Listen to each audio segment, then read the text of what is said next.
and welcome back to The Way of the Wandering Wizard. I am, as always, Robert Andrew Meredith Kennedy, although most folks call me Bob the Wizard, and I am, as always, a pure and open channel for the finest vibrations of divine love and light, made manifest here in service to Gaia and those who travel with her. By way of a quick recap, following a traumatic bike accident back in 2012, my mind shattered. It's just the way of things. And in the course of lying around in a hospital bed, I got to reminiscing about my life, which is what I've been sharing with those of you that watch this for the last few weeks, months, however long it's taken. A significant part of my life was working at Fort Alsted, working for the Ministry of Defence. And as I've mentioned in a previous video, I was called to the office and asked would I like to take on a job doing a 3-month tour in Northern Ireland, working with the Scientific Advisors Department. It would be a great career move. It would certainly earn me a lot of overtime.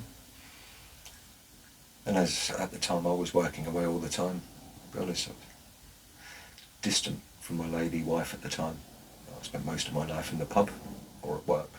I can't say I was a particularly good husband. So after a really quick chat about potentials of working away, obviously there's a massive risk to working in province,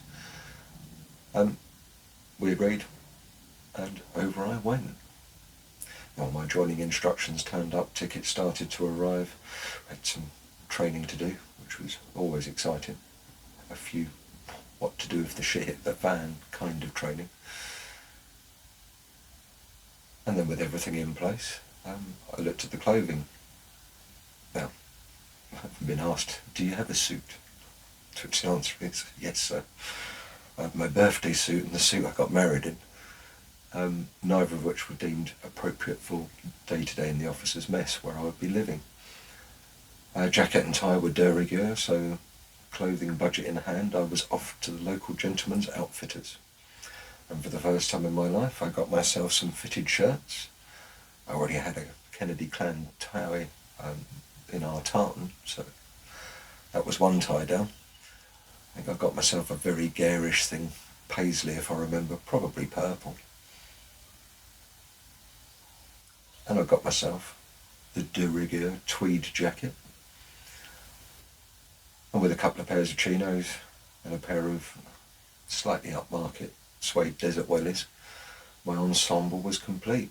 Very much the young officer gentleman around town, well, apart from the beard and the ponytail, which somewhat ruined the effect. Obviously it's Ireland, and Ireland, it rains a lot, so part of the task, or part of the budget, was for waterproof clothing. It couldn't look military, which was all of my issue for work stuff, was very military looking, or bright orange, neither of which were deemed acceptable. So I got myself, I thought, well, a wax jacket and a Labrador's probably taking the piss. So I got myself an Aussie waxed, dry as a bone jacket, stockman's jacket.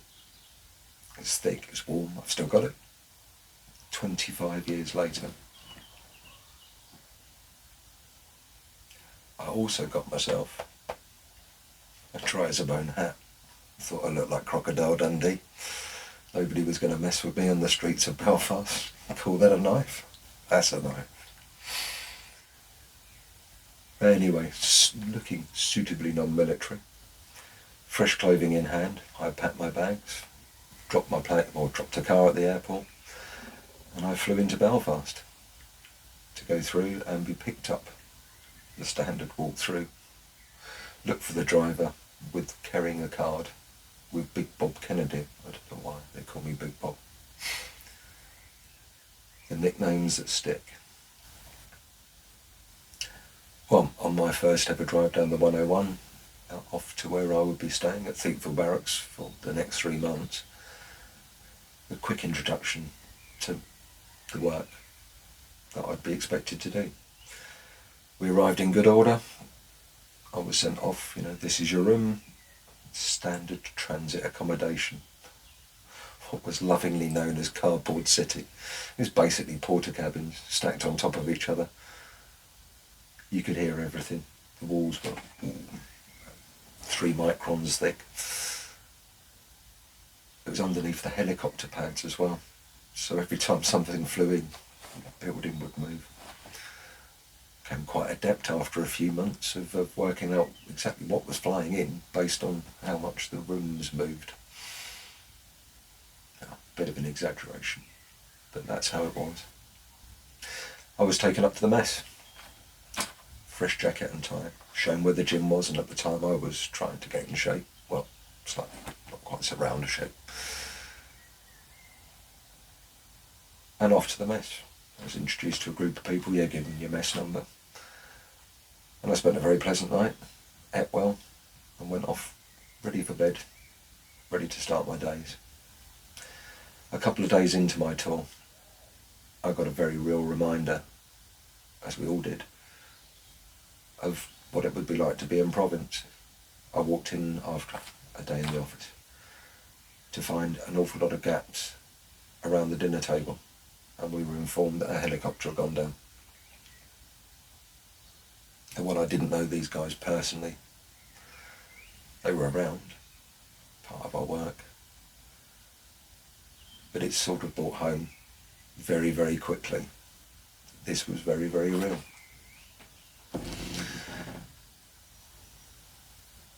Now, at the risk of spoiling a few when-I tells, tappings on the roof from the local cats. All happening here, folks.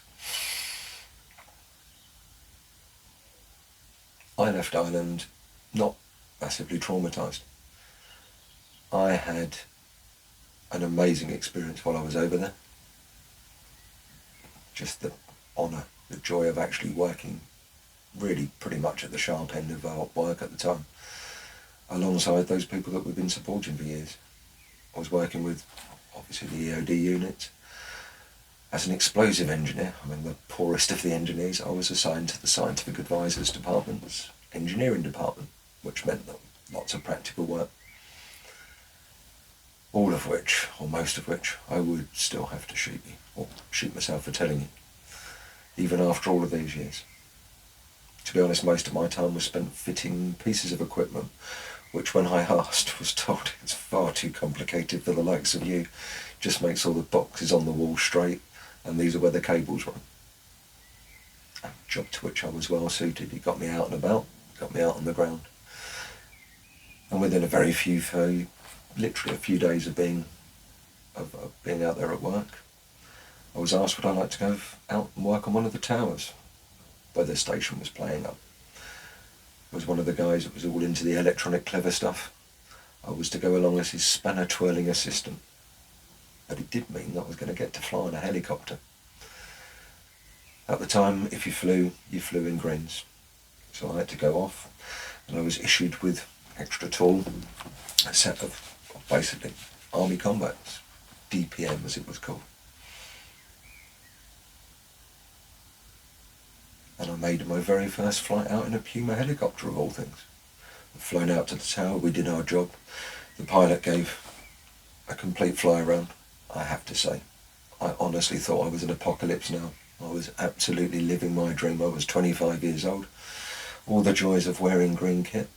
I could call people by their rank, and my authority issues, which pretty much prevented me from joining the army, worked quite nicely. What to say? We flew back in. I had one warning from my boss, which was that if we were out wearing greens, we weren't to come into work wearing them. For one important reason. We had a little engineering team, and the last member of the engineering team, when I was introduced to her, was quite literally a wolf. Well, she was actually a wolf in sheep's clothing, and she was a Maremma, a Pyrenean mountain dog, huge girl. Once you were introduced to her little pack, she was fine, provided you didn't try to get into the boss's office. That was her space. I said after a couple of days we were entrusted enough that we could look after the dog. The boss had gone in for a meeting, and there's a tap on the door. With a quick shout of, "Hang on, I'll put the dog in the office," as I tried to manhandle this giant white wolf into the office. Well, the gentleman in question knew the combination to our door was well known to the dog.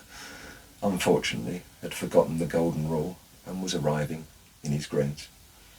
The dog took one look at the DPM. Now, my only assumption is that as a puppy, being on an army camp, she may have been kicked, trampled or scared, but she had issues. Now at the time, slender as I am now, I weighed in at about 17 stone. I just got my hand on her collar. I literally got a hand to her collar. Bark on cue. And pretty much that, but a lot louder. And she went for him. Being a sensible soldier and being quick on his toes, he was up on his boots, sparks flying, shooting across the car park. The dog dragged me quite literally out of the workshop door, bouncing across the verge, and then dragged me halfway across the car park before the gentleman in question managed to get into the building and get the door shut.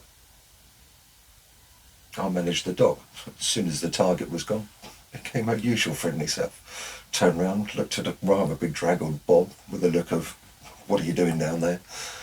and trotted back into the office, went into her bed. The officer in question obviously had met the boss. They'd managed to have a conversation. He'd watched the whole lot through the window and came back and suggested that maybe I ought to go and get changed before dinner, being as I looked like I'd been dragged across the car park by the all-black rugby team. Now clearly while I was in Ireland we saw things, and those are not stories that I want to share. It's not that I've suppressed them. I didn't see a lot. I saw enough, but not a lot, if I'm honest. And as I gaze back through my memories, the first 6 weeks of the tour, halfway through the tour, they were all happy ones.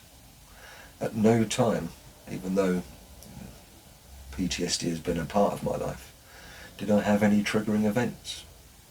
I never came under fire, or never know any under fire.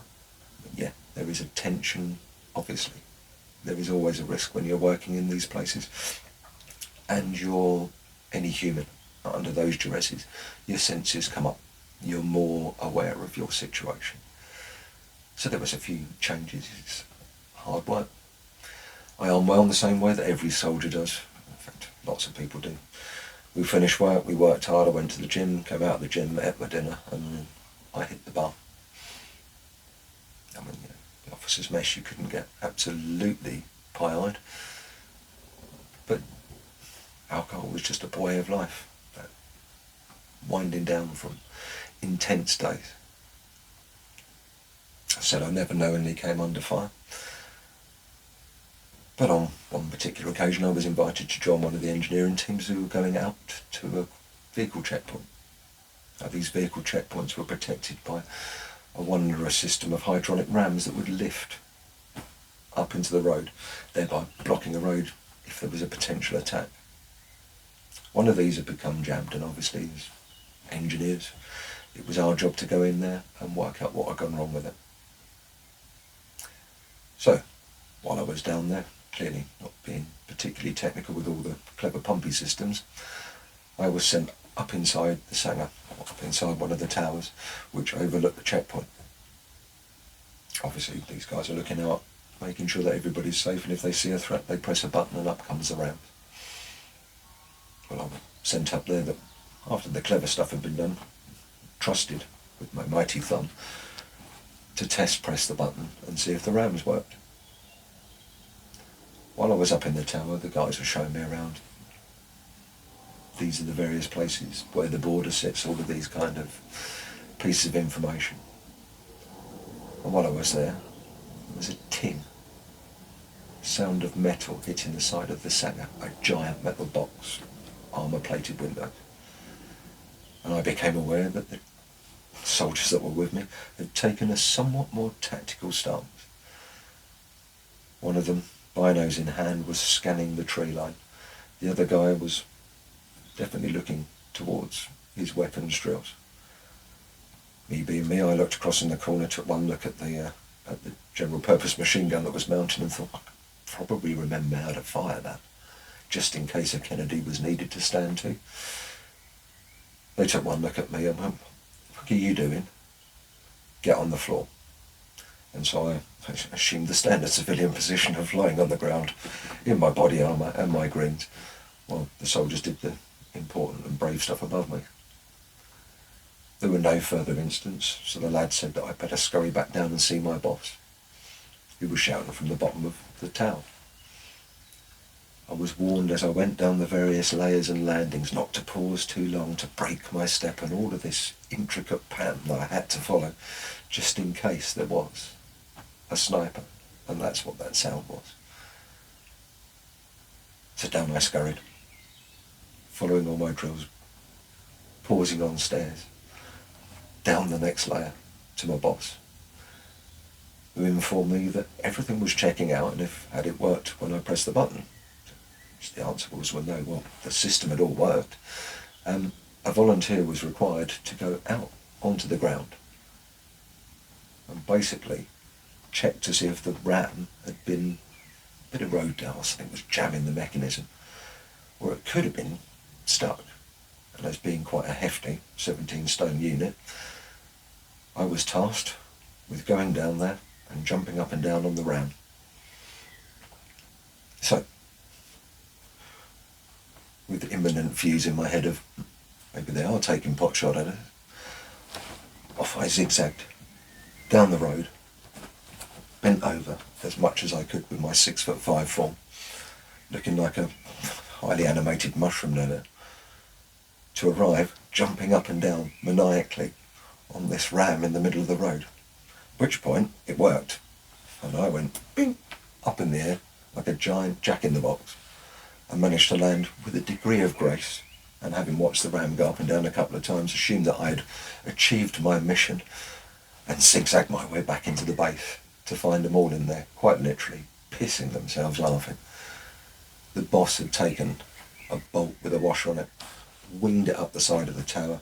The lads were bored, they were in on it. Let's play a great jape, and while he's sitting on top of the thing, jumping up and down, we're going to catapult him into the air. Well, you see the funny side of it, and these were the kind of instances that made light of an otherwise dark situation at times.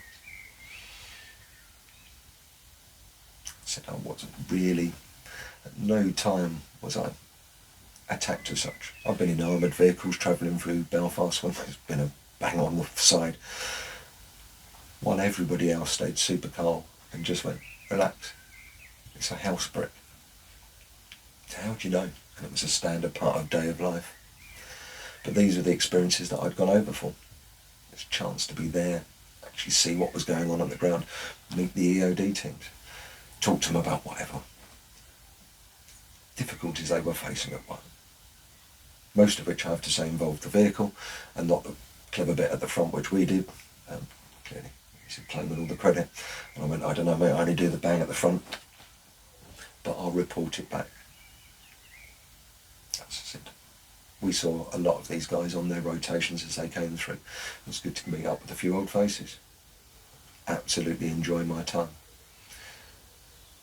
As my tour went on, I got more adventurous and would go out with pretty much anyone that was heading out on the ground. And I was given a chance to go out on a helicopter flight, pretty much to the border, down to Crossmaglen. Now Crossmaglen and the places that I were visiting previously, they'd just been news reports or a location on an incident report that we've been working on. To be actually out there on the ground was an altogether different thing. But being 25 and full of vim and vigour, of course I was hands up for everything. Plus the overtime every time we flew was amazing. So we arrived, ready to fly in. First proper helicopter flight. Before then I've just been taxied around. And the helicopters, when they landed at Crossmaglen, did not want to be on the ground for very long. And this was going to be one of those in, land, everybody off. And the drill was, you laid on the ground, looked at the ground, kept your hands over your head, tried to hold your hat on, and basically Once the aircraft was clear, somebody from within inside the base would open the door and call us in. Now, being a civilian, I did not want to make an ass of myself in front of the big green machine. So I was running my drills in my head. I knew where my belt was and how I was getting out and where the door was. And so we arrived at the helipad, we loaded our equipment, toolkits and bits and pieces. And off she took, straight up in the air and out at height. And I was enjoying every minute of it. It was just absolutely living the dream. And as we started to approach the base, the loadie, as he always does, warned us to be ready. With that, the pilot quite clearly had decided that he was obviously wanted to be an extra in one of the Vietnam movies, and this thing just dropped out the sky. Full tactical descent, pretty much planted the thing on the ground, door opened, and out I went. Landed on the floor, guy I was working with laid by the side of me, in the position, all ready to go. Thinking, that's strange. I thought it was going to take straight off again. Well, being tall, I certainly wasn't going to stand up. Mate I was with, he was lying down, so I stayed where I was, trying not to breathe too much dust as it's kicked about. I'm wondering what was going on. Well, the rotors started to pick up, so all right, he's off. And with that, there's a crump by the side of me, and a rather disgruntled telecom engineer had been bodily hurled off the plane by the loadmaster, followed by his toolkit, and away our flight went. With that, doors open, and I'm looking up at who was shouting, to see the chef, of all people, in his whites, blue checky trousers, probably a pair of flip-flops, with body armour and hat, and his long, stood by the door summoning us over. Now, if that's your greeting to cross Glen, was holy shit, if that's the chef. Well, anyway, we scurried in, equipment to fit. Now, as I've already mentioned, as a spanner twirling tall monkey, and the fact that obviously being tall we'd need a shorter ladder, my job was to go around and just lay cables, put up clever boxes, do what I was told to do. No idea what all this stuff did. Didn't need to know. That's the way that it worked in those days. So drills and pieces in hand and screwdrivers in hand, off I scurried. The process of focusing on my task, I became aware that when I looked up, actually looking out over the town of Cross Glen, with my smiling face, my little helmet. Now, thankfully, on that particular day, nobody was taking pot shots at the camp, although I've seen me head popping up over the parapet.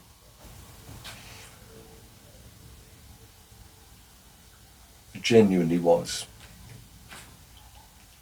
as close as I wanted to get, to be honest.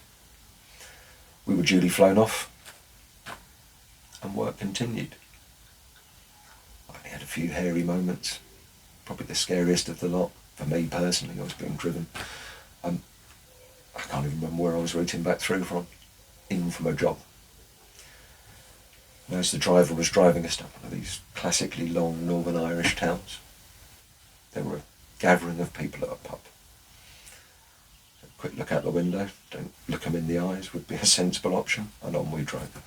Safe in the knowledge that my beard and ponytail would obviously be a suitable disguise. By the next pub, there were a larger crowd gathering, and my driver was getting distinctly agitated. And by agitated, it was, he was quite literally bricking it. We both were. He's like, right, what's your plan of action? He turned round and told me that there was a pistol in the glove compartment. Could I fire it? Put a few rounds down of range, but I've never shot at anybody in my life, mate. He said, well, if the window goes out, grab the pistol, make yourself as small as you can in the footwell, let off a couple of rounds out the window, and I'll put my foot down and we'll get away. In the distance, there's another pub, and it was obviously starting to look a little bit worrying. I think we were definitely tense, and with that, the gates of the local RUC police station opened up, and with that, a patrol came out. We literally skipped through, arrived in the station, left with an armed convoy, feeling so much safer, made our way back to camp, at which point I walked through the door, quite literally turned around, and we dealt with our stress in the stand-up way of beer, I'm buying, Squadron Bar go, and had a great night, basically drank our way through it. That was probably about as close as I got. One piss take and one, I'm not quite sure. I'd love to tell you about all of the other exciting jobs that we did in those weeks, but to be honest, I don't remember them. These events are 25 years ago. The events that came in the second part of my tour are clearly printed on my mind. And that's what I hope to share, well, that's what I will be sharing next. So finishing my first 6 weeks, we flew back, we were allowed 1 weekend of leave. So I flew back to the UK, arrived back home, gave my wife at the time a peck on the cheek, ate my dinner and promptly disappeared down the pub. Not a great husband. I went round to see my dad and saw my mum, who reliably informed me it was good that it had been a nice, quiet 6 weeks.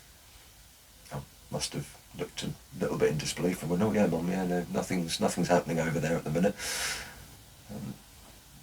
The way that news runs, what is in the public eye is what was needed to be in the public eye. And at the time, news blackout, not quite. But what appeared from the UK to be a very quiet time, or a quieter time, was definitely busy for us. Dad noticed a change. I had been subjected, as I now look forward to subjecting him to, his when-I stories for when he was serving with the forces, as he called it. Dad being of an age, he was a national serviceman, in the RAF no less, and he served in Cyprus. I can remember his tales. Bless him, he still tells them. Try shutting him up. I don't know where I get it from. But he told me great tales of his time. So I finished my little Northern Ireland tour, the first part, because Dad had noticed a distinct change in me. When you've been in these environments, you do change. It's definitely more alert. Tended to look out the windows a bit more. If a car backfired, I didn't jump, but certainly became more aware. And he went, now you know why I remember all my stories and why I tell you them. I was like, yeah, Dad. So now, without his permission, although I'm sure he'd love me to, I'll share a couple of his. My dad's very much like me. He'll follow authority. But he raised me with a simple ethic, which is all men, or all people, are born equal. Some just get paid a lot more and have ideas above their station. It's wise advice, and one which I'd hope you'd keep in mind. His way of dealing with things was the way that I probably do, which is to respect the rank. And his greatest tale on a new officer arriving, who had somewhat of a personality clash with young Corporal Kennedy, was told that the tea was frankly disgusting and he was to throw it away. He said, well, what do I do with the tea, sir? He said, I don't know, throw it out the window. So Dad threw prize, cup and saucer and spoon and tea out of the window. What are you doing, Corporal Kennedy? As ordered, sir. Throwing the tea out the window. Runs in the blood. He had a great tour. Here's one point of action, which is what I'll finish on. His greatest tale, and one which I will retell with you, was he was called out on the airfield one day to greet a landing pilot. And who should come sliding down the wing of his plane? He was flying it in for refuel. With two clangs as he landed on the ground was Douglas Bader, the World War II pilot. The fact that my dad has met Douglas Bader is something, the connections that just bring me joy in my life. His last tale is his tale of action. Now, Dad was a bit like me. He'd fired a few rounds down a range. His job was as a loader, a loadmaster. Cargoes weaponry, bombing up aeroplanes. That was his job. But of course he had to do guard service, as everybody does. And one night on guard service, as he was quietly looking down over his arcs, he saw a lonely donkey. And as he tells it, with an old, slightly inebriated farmer, nodding away, clearly asleep on the back of the donkey. Now the donkey would just walk back to the farm, and when it stopped, the old boy would wake up, fall off the donkey, and in he'd go. This particular night, the donkey decided it was obviously time for some revenge, and it decided to walk up the approach road towards the airbase. Time-honoured fashion, I can still remember the words. Dad issued the command, loading his .303 rifle. Click, click. Halt, Stomata der. And then promptly switched on the light and watched this poor old boy come to realise that he was facing Corporal Kennedy's war face, .303 pointing at him, round up the spout, promptly turned the donkey up on two legs, hi-ho silvered it around, and was last seen rattling off down the road. At which point Dad fired his only round when he came off duty with, "I've got one up the spout, sir, well, you better let it off into the sand." He still got the bullet case, and he dug out the head. So there's 3 of my dad's tales. 3 of my dad's stories, and a few of mine to come. I said, I finished my first tour, first part of the tour, safely home with my family, before flying out on the Monday to return back to province, to what was quite literally the first of one of my life-changing moments, and a very joyous one. Thank you as always for listening to the inane ramblings of an old and ancient wizard, as he regales himself with tales of this life, and hopefully you too. Go well and blessed be.